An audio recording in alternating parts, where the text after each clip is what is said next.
বুখারীর সর্বশেষ হাদিস। আল্লাহর হাবিব নূর নবী হায়াতুন নবী জিন্দা নবী বলেন, উম্মত কালিমাতানে হাবিবাতানে ইলার রহমান খফিফাতানে আলাল লিসান সাকিলাতানে ফিল মিজান। আল্লাহর হাবিব বলেন, উম্মত দুইটা শব্দ এমন আছে যে দুইটা শব্দ আমার মহান আল্লাহ পাক সবচেয়ে বেশি ভালোবাসেন। খফিফাতানে আলাল লিসান, ওই দুইটা শব্দ উচ্চারণ করতে আমার উম্মতের কষ্ট হবে না। কারণ অনেক শব্দ আছে যেগুলো উচ্চারণ করতে আমাদের কষ্ট হয়। আল্লাহর হাবিব বলেন এইরকম নয় যে তোমার উচ্চারণ করতে প্রনাউন্সিয়েশনটা কষ্টকর হবে। সাকিলাতানে ফিল মিজান, উম্মত তোমরা জানো না বয়াল ময়দানে মহাশরে যখন মিজানের পাল্লায় নেকি মদের ওজন দেওয়া হবে, তখন এই দুইটা শব্দ আমার উম্মত আর আমার গোলামদের পক্ষে মিজানের পাল্লায় সবচেয়ে নেকির পাল্লাকে বেশি ভারী বানায় দিবে।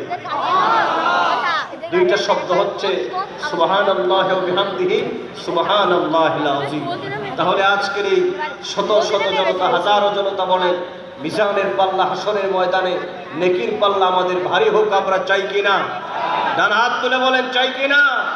তাহলে মাঝে মধ্যে সুবহানাল্লাহ, আলহামদুলিল্লাহ, আল্লাহু আকবার, নারে তাকবীর, নারে রিসালাত এর স্লোগান দেওয়ার প্রয়োজন আছে না? না, মাশাআল্লাহ। এই তো বুঝা গেল আমরা দক্ষিণ এশিয়া সোয়াদে কারবালা মাহফিলে আসি।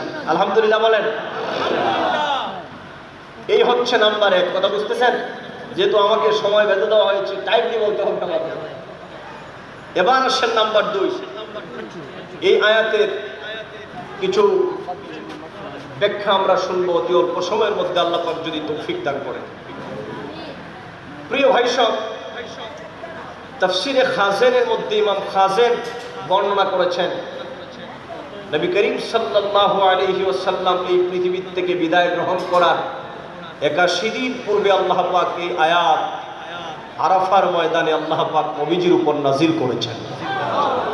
সূরাতুল মায়েদার এই আয়াতখানা আমার নবীজির উপর, নবীজির ইন্তেকাল শরীফের যা ইমাম সুয়ুতিও বর্ণনা করেছেন, তাফসীরুল কুরআনুল আযীমের মধ্যে ইবনে কাসির বর্ণনা করেছেন যে আমার নবীজির ইন্তেকাল শরীফের 81 দিন পূর্বে এই আয়াত নবীজির উপরে নাজিল হয়েছে।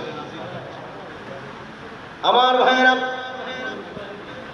ইমাম খাজেন বর্ণনা করেন, আল্লাহর নবী নূর নবী হায়াতুন নবী জিন্দা নবী আরাফার ময়দানে বিদায় হজের ভাষণের দিন যখন আল্লাহর হাবিব সেখানের মধ্যে ছিলেন, আসরের নামাজের পরে আল্লাহর হাবিব একটি জায়গার মধ্যে তিনি বসা ছিলেন। মাগরিবের নামাজের পূর্ব মুহূর্তে আল্লাহর হাবিবের কাছে মহান আল্লাহ পাকের পক্ষ থেকে হযরতে জিবরিল আলাইহিস সালাম আগমন করলেন। আগমন করার পর আল্লাহর নবী নূর নবীর সামনে হযরতে জিবরিল এসে পড়তে লাগলেন, নবী গো আমার, আল্লাহ পাক বলতে বলেছেন, আল-ইয়াওমা আকমালতু লাকুম দীনাকুম ওয়া আতমামতু আলাইকুম নি'মাতি ওয়া রাদিতু লাকুমুল ইসলাম দীনা। পড়েন যারা পড়েন, আল-ইয়াওমা আকমালতু লাকুম দীনাকুম ওয়া আতমামতু আলাইকুম নি'মাতি ওয়া রাদিতু লাকুমুল ইসলাম দীনা। আল্লাহ পাক বলেন, ওগো হাবিব আমার, এই পৃথিবীর মধ্যে হযরতে আদম সফিউল্লাহ থেকে নিয়ে ঈসা রুহুল্লাহ পর্যন্ত আমি আল্লাহ পাক 1,24,000 মতান্তরে 2,24,000 নবী এবং রাসূল পৃথিবীর মধ্যে আমি আল্লাহ পাক দ্বীন প্রচারের জন্য প্রেরণ করেছি।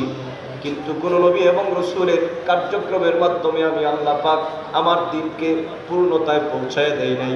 কিন্তু ইয়া রাসূলুল্লাহ, ইয়া হাবিবাল্লাহ, নবী আমার, আপনি নবীজির মাত্র 23 বছরের মেহনতকে আমি আল্লাহ পাক এত কবুল করে নিলাম, এত মকবুল পর্যায়ে পৌঁছে গেছে। আপনার 23 বছরের জিন্দেগির পরিশ্রমের মাধ্যমে আমি আল্লাহ পাক আমি এই পৃথিবীর মধ্যে আমার দ্বীনকে আমি পরিপূর্ণ করে দিলাম।